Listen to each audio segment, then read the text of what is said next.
श्री स्वामी समर्थ। आजच्या व्हिडिओमध्ये आपण माघ पौर्णिमेविषयी माहिती घेणार आहोत। व्हिडिओ शेवटपर्यंत नक्की पहा। माघ महिन्यात येणाऱ्या पौर्णिमेला माघ पौर्णिमा असे म्हणतात। हिंदू धर्मात या तिथीला धार्मिक आणि आध्यात्मिकदृष्ट्या अत्यंत महत्त्वाचे स्थान आहे। या दिवसाचे मुख्य वैशिष्ट्ये खालीलप्रमाणे आहेत। नव्याची पुनव। पश्चिम महाराष्ट्रात या दिवसाला नव्याची पुनव किंवा नव्याची पौर्णिमा असेही म्हणतात। शेतात आलेल्या नवीन धान्याची पेंडी घरी आणून भूमीविषयी कृतज्ञता व्यक्त करण्याची ही प्रथा आहे।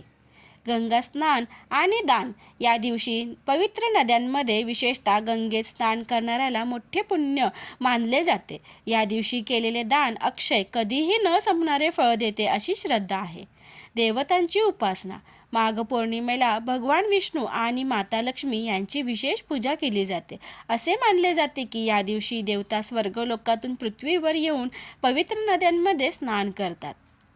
बौद्ध धर्मातील महत्त्व। बौद्ध धर्म संस्कृतीतही या दिवसाला महत्त्व आहे। याच दिवशी भगवान बुद्धांनी आपल्या महानिर्वाणाची घोषणा केली होती अशी मान्यता काही परंपरांमध्ये आहे।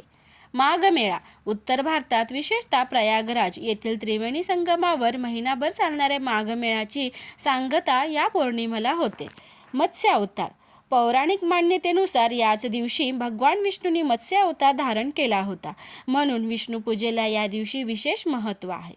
माघ पौर्णिमेच्या संदर्भात प्रामुख्याने धनेश्वर ब्राह्मण आणि रूपवती यांची पौराणिक कथा। माघ पौर्णिमेच्या संदर्भात प्रामुख्याने धनेश्वर ब्राह्मण आणि रूपवती यांची पौराणिक कथा प्रचलित आहे। ही कथा विष्णू भक्ती आणि पौर्णिमा व्रताचे महत्त्व विशद करते।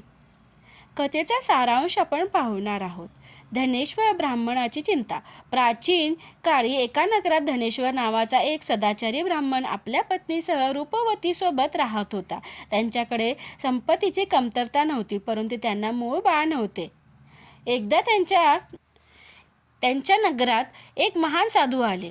ते सर्वांकडून दान स्वीकारत, पण धनेश्वराच्या घरातून दान घेण्यास त्यांनी नकार दिला।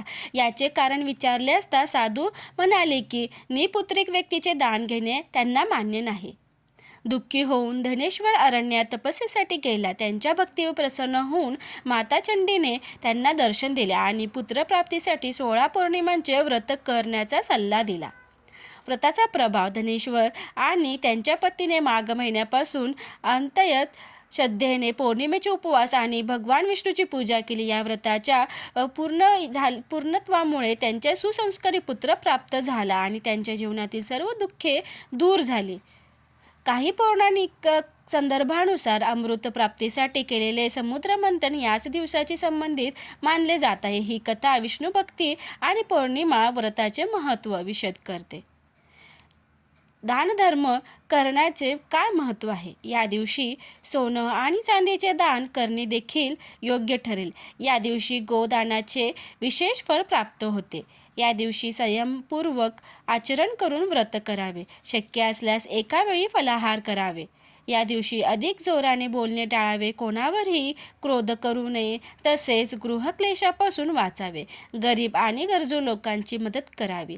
आपल्या वाणी, मन, वचन आणि कर्मामुळे कोणाचाही अपमान होऊ नये याची काळजी घ्यावी। या प्रकारे वागल्याने व्रताची पुण्य प्राप्त होते। माहिती आवडल्यास व्हिडिओला लाईक, शेअर आणि सबस्क्राईब करायला विसरू नका। धन्यवाद।